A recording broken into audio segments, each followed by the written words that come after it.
How many of you in my audience are aware of the Russian city famous for gingerbread, tea-making devices and weapons? Well, I can assure you that the Russians in my audience are screaming at their screens right now because they obviously know it. But for any of you who don't, welcome to the hero city of Tula.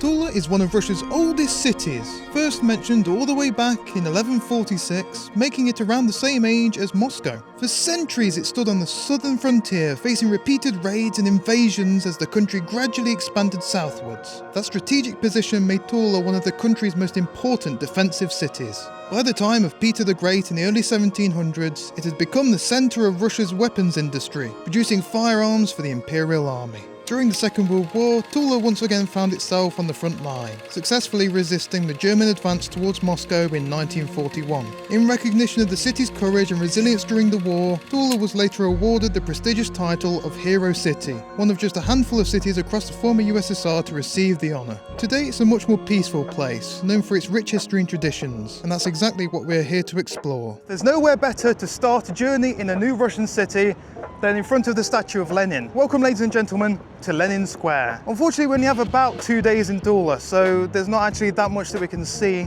but we're going to try our best and see as much of the history as possible and try and experience those three things that I mentioned in the intro. Tульский pryanik, the gingerbread, samovars, the tea-making devices, and weapons. Before we get onto any of them, how about I show you one of the most important historical places in this city? This one might surprise a few of the foreigners out there, so come on, let's go. I'm sure every single one of you watching this video knows about the Kremlin, right? You know, the big place in Moscow on Red Square where the President of Russia does their work. But what do you think Kremlin means? Well, quite frankly, it means fortress. So it's not only in Moscow that you'll find a Kremlin. Hence, in Tula, they have their own. Tula's Kremlin is one of Russia's oldest surviving stone fortresses. Constructed in the early 16th century, it formed part of a chain of defensive strongholds protecting the southern approaches to Moscow. Despite centuries of conflict, the fortress was never successfully captured by an invading army, which I consider to be quite an impressive record. Thankfully, these days the only battles taking place here are between tourists trying to decide which museum to visit first. Speaking of museums, let's move on to something every Englishman can appreciate, making a proper brew. If you've never seen one of these before, this is samovar, a traditional Russian device used to boil water. The word samovar literally translates as self-boiler. It is formed by combining the word sam, meaning self, and var, which comes from the verb varit, meaning to boil. Before electric kettles, these would have been found in homes all across Russia, keeping water hot for hours whilst families gathered together to chat over a cup of tea. Although samovars were made in other parts of Russia, Tula became their undisputed capital. In 1778, the brothers Ivan and Nazar Lisitsyn opened the first samovar factory in Tula. And by the 1800s, factories were producing thousands every year, ranging from simple household models to beautifully decorated pieces that were serious works of art. As an Englishman, it's quite interesting seeing just how seriously tea is taken here. We often joke that Britain is the nation of tea drinkers, but Russia has a rich tea culture all of its own, and the samovar became one of its most recognizable symbols. There's even a famous Russian saying, "Ездить в Тулу со своим самоваром," or taking your own samovar to Tula. It's basically the Russian equivalent of carrying coals to Newcastle, an idiom describing a pointless action. So that museum, if you really like samovars, then go. But if it's not the most interesting thing for you, then it's... Honestly, we were kind of bored. It was interesting for 5 minutes, but it's the experience of being in Tula. Let's put it that way. After all this talk of water and tea, I started to get a bit thirsty myself. So let's get ourselves a drink, shall we? So let's give a try of Tульский kvass. We had some in Stavropol in my video there. If you haven't seen it, go and watch it. And every time we go to a city in summer, I have to get myself some.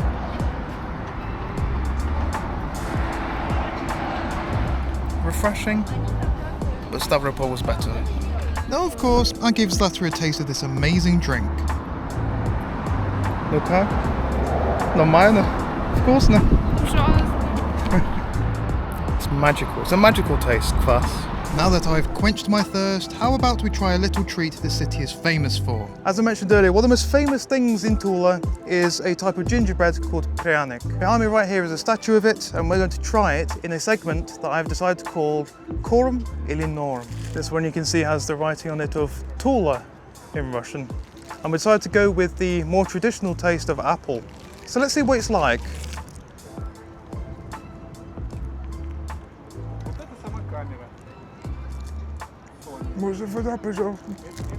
Oh my god, that is dry.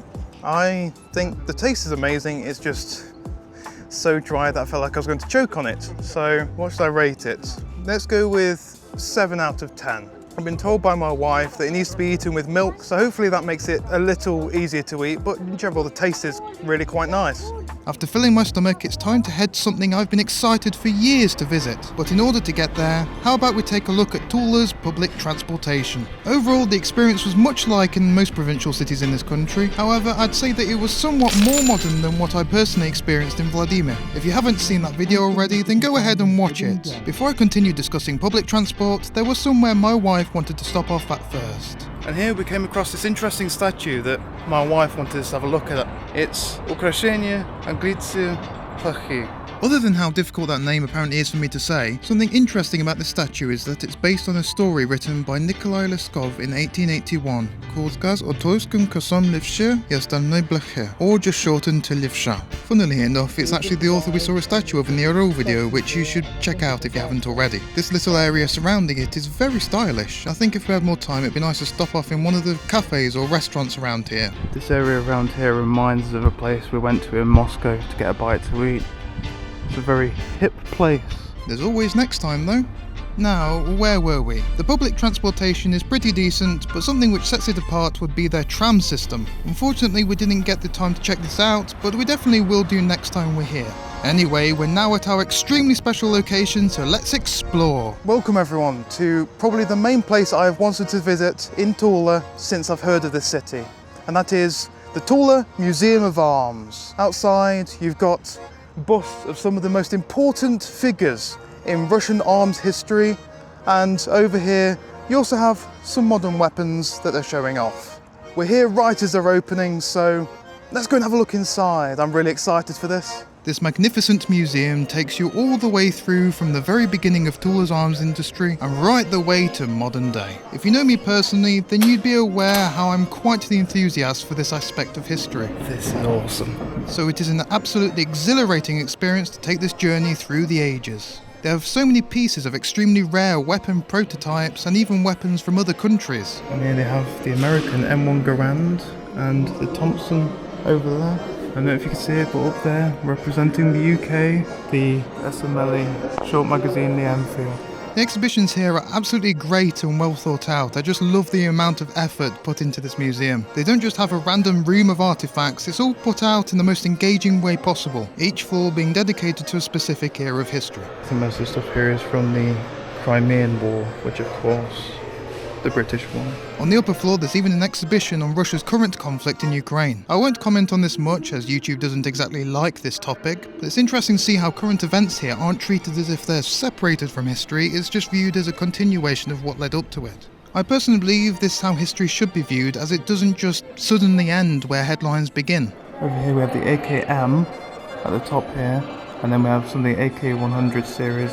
This might look like an AK to those who are not in the know, but it's a TKB-454. Overall, I'd definitely recommend that anyone visiting Tula comes to this museum. It shows off not just the weapons themselves, but discusses the conflicts that they were used in, and gives a glimpse into Tula's industrial prowess. Now that is the most blinged out gun I have seen here. If you're interested in seeing more about this, then you can check out my posts on Telegram and Instagram, where I share plenty of behind the scenes insights from my travels and life here in Russia. And if you're enjoying this video and want to see more like it in the future, then please subscribe and hit that bell button to make sure that you don't miss any future uploads. I have some crazy adventures planned for the future, so stay tuned. After all that exciting history, we're feeling a little peckish, and that's when we found that one of our favourite restaurants has a location right in the centre of Tula. What makes this restaurant special is their deal, where you can order as many dishes as you like, and if you eat it all within a certain time frame, you only pay 999 rubles per person. So if we paid for every single item we bought, there would be 4,700 rubles. But it turned out to be, for two people, 2,000 rubles. And that view as well. Wow. I consider that a good deal, so we treat ourselves to it if we're in a city where it has this restaurant. But anyway, after stuffing ourselves with an affordable meal, we decided that we needed to walk it off. So let's go and explore one of the city's parks. Now I heard a person mention on my previous video that, oh wow, there's green spaces whilst they're living in anthills. But quite frankly, you can find like normal semi-detached houses here as well, in the same way you can find apartment blocks in England. However, quite frankly, something that I don't particularly see in England as much as I do in Russia is just greenery. They put a lot of effort into green spaces like here in this park, and quite frankly, you don't just find them here in parks like this, you also just find them amongst the apartment blocks that you find around here.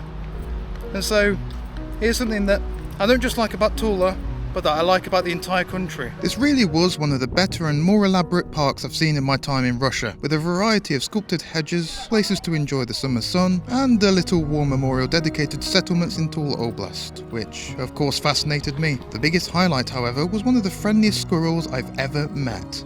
Что? Нет. Нет, не надо. Ты что делаешь?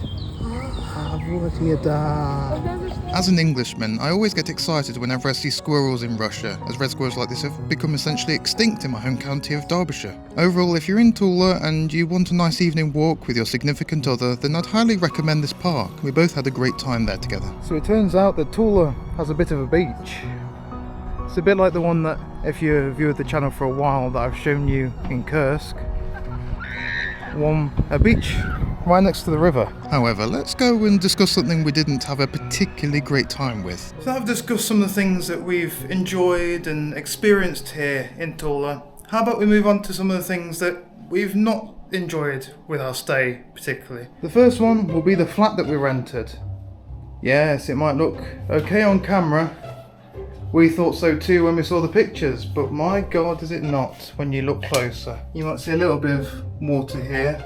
That was all the way out here in the hallway when we first came, which shows that they're not particularly cleared up after people that they've had here. Also, all this was covered in urine, and you see all this mess right here.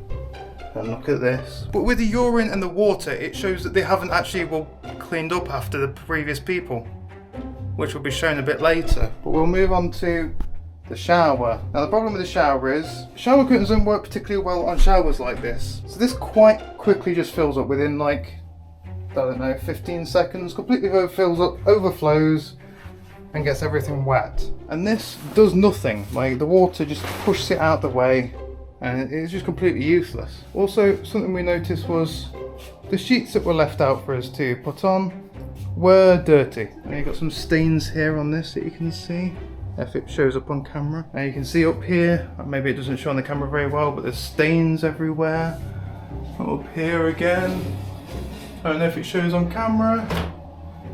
And then in here we found, well, we got some broken floor, but we found that there's like half a watermelon, or like 2/3 of a watermelon left here, and we don't know how long it's been here for. So a mouldy watermelon is a gift. But then that brings us on to a big issue that we noticed as soon as we walked in, which is the scent. It smells of cigarettes really, really strongly in here, and it just hasn't gone. And then along with that, you get the scent of, well, like wetness, from the fact that the water that I mentioned kind of just lays around here doesn't have anywhere to drain to, so it just kind of has to evaporate, leaving the horrible moisture smell. And we paid 5,000 rubles for 2 nights in this place. You might think, if you're from England or America, oh, that's a really good price, what are you complaining about? But that's one of the most expensive places that we've stayed in Russia. We're not newbies